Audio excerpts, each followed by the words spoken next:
My nephew's favorite movie is The Lion King. So I took him to the zoo. Because on display there is an African lion born in captivity. It was beautiful and majestic. And when it let out a mighty roar, it demanded respect. Even a third world away, uprooted from its Saharan grassland home and slave shipped to these American soils to be repotted, I wondered if it would be renamed. Would it become an Afro-American lion? The zookeeper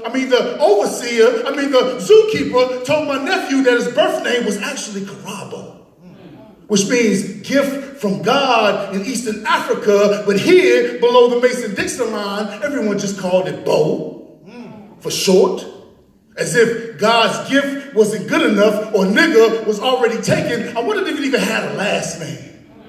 One that could be traced back to its saber-toothed ancestors. However, National Geographic proves that it ain't where you're from. It's where the plantation is at. That's what determines your surname, sir. The corporate master that owns it, that trapped it in the most unnatural of habitats and fed it scraps. I wondered if it knew how to hunt.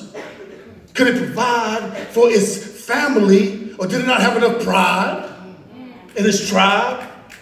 You see, when you separate cub from kinfolk, it becomes dependent, domesticated, like a pet. Oh, how privileged one must be when house cat becomes too boring, so Hakuna Matata, that you have to start Willie lynching big game right before posing for those pictures like the ones they sell up in the gift shop.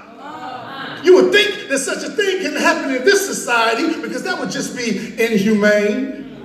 And God forbid some red-blooded American, 5/5 of a human being, accidentally on purpose jumps over that fence without any type of self-defense, and that wild animal, as to show just how fierce it could be. If they don't kill it first, the lion tamers will have to whip it back into submission before it realizes its own strength. You see, that's what they got to do. To keep the king of the jungle in the cage.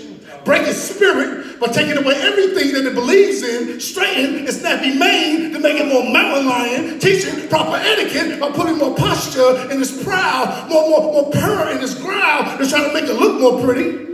Sitting lazily up in the big house, licking its wounds, scarring his brother until it becomes a backstabber, the opposite of his brother's keeper, which is what divides the village, like the Middle Passage.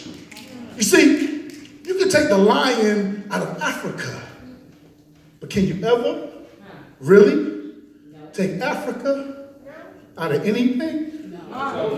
Stop lying to yourself, King.